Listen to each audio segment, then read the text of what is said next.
Hello' নমস্কাৰ সকলোকে। আজি বিশেষ তেনেকুৱা একো নাই। এতিয়া 7টা বাজিলে ৰাতিপুৱা আৰু মোৰ শুৱাৰ পৰা উঠা দেৰি হ'ল। ঠিক আছে, আজি ভাবিলোঁ ব্লগ এটাকে বনাওঁ আৰু দিনটোত কি কৰোঁ কি নকৰোঁ মই আপোনালোকক দেখাবলৈ চেষ্টা কৰিম। ঠিক আছে, ভিডিঅ'টো শেষলৈকে চাই থাকিব।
মুখ ধুই আহিলোঁ।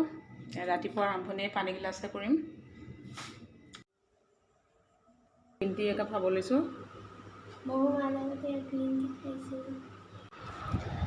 আজি মুনুৰ স্কুল বন্ধ আছিলে, সেইকাৰণে ভাবিলোঁ অলপ পঢ়িবলৈ দিওঁ। এনেতো ৰাতিপুৱা পঢ়াই নহয়।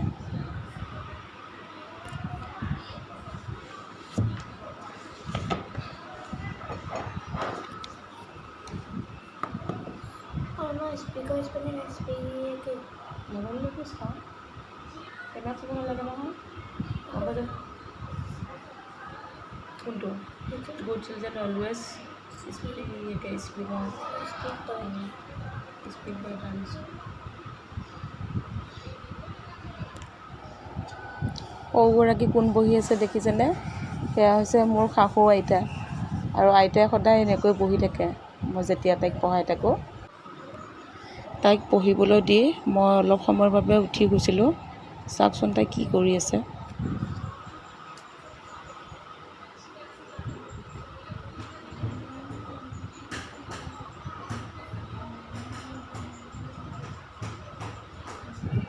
একদম পঢ়িবলৈ বেয়া পায়, আৰু মই নাথাকিলে খুব ফাং ফুং কৰে তাই।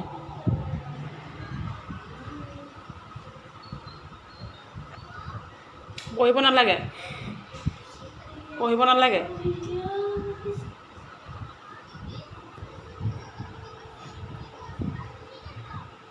এতিয়া মই গা ধুই ৰেডি হ'লোঁ, আৰু এই মাত্ৰ খবৰ এটা শুনিলোঁ, ভাল লাগিছে শুনি। আজি মেট্ৰিকৰ ৰিজাল্ট দিছিলে, আৰু মোৰ ভণ্টিও দিছিলে মেট্ৰিকৰ এক্সাম। তো তাই ষ্টাৰ মাৰ্ক পাই পাছ কৰিছে মেট্ৰিক। খবৰটো শুনিলে কি হ'ব, ঘৰত যাব নোৱাৰোঁ। মাৰ ঘৰ হৈছে মৰিগাঁও আৰু মই বিয়া হৈছোঁ তেজপুৰত। তো আৰু এদিনৰ কাৰণে যাবলৈও মন নাযায়, সেইকাৰণে যাব নোৱাৰোঁ আৰু। ঠিক আছে, এতিয়া মই ফাৰ্ষ্টতে থাপনা চাকিগছ জ্বলাম, আৰু তাৰপিছত মই ব্ৰেকফাষ্ট ৰেডি কৰিম।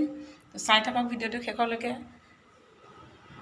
আজি ব্ৰেকফাষ্টত বিশেষ একো নাই, কাৰণ দেৰি হৈ গৈছে। ৰুটি বনাই থাকিলেও দেৰি হ'ব। এতিয়া 10:30 বাজি গ'ল, সেইকাৰণে ভাবিলোঁ খিচিৰি বনালোঁ, পনীয়াকৈ খিচিৰি বনালোঁ, আৰু এইফালে তিয়ঁহ কাটি লৈছোঁ।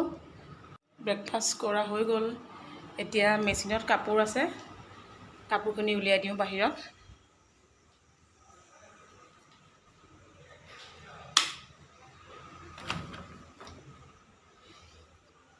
কৰি কোনোমতেই শেষ হৈছে।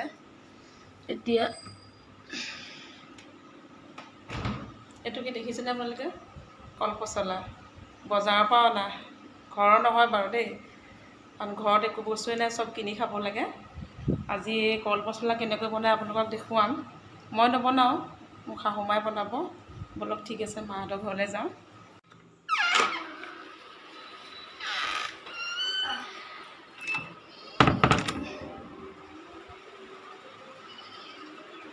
এই আমাৰ বহি নহৰু কটাত লাগি আছে মায়ে, দেখাই দিছোঁ ৰ'ব।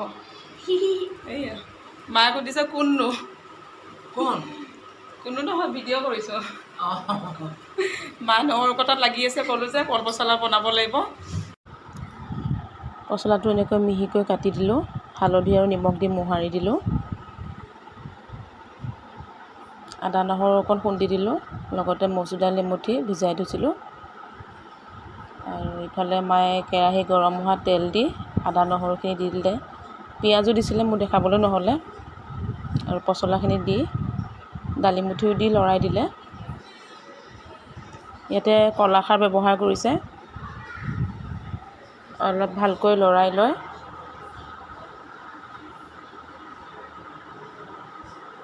পানী অলপো দিছে আৰু এতিয়া ঢাকোনখন লগাই দিছে।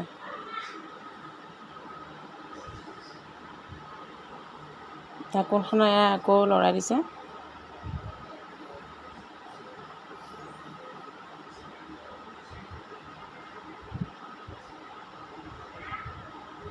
এয়া জালুক আৰু লং দুটা, ইলাচি এটা খুন্দি পেলাই দি দিলোঁ। বেলেগ মছলা একো নাই দিয়া ইয়াতে, জলকীয়াও নাই দিয়া। এয়া আমাৰ ৰেডি হৈ গ'ল পচলা। আশা কৰোঁ ভিডিঅ'টো চাই আপোনালোকৰ ভাল লাগিলে, আৰু যদি ভাল লাগিলে ভিডিঅ'টো শ্বেয়াৰ কৰাৰ লগতে মোৰ চেনেলটো ছাবস্ক্ৰাইব কৰিবলৈ নাপাহৰিব। আৰু ঠিক আছে, আজিলৈ আহিছোঁ, পুনৰ অন্য এটা ভিডিঅ' সকলোকে লগ পাম। Bye bye.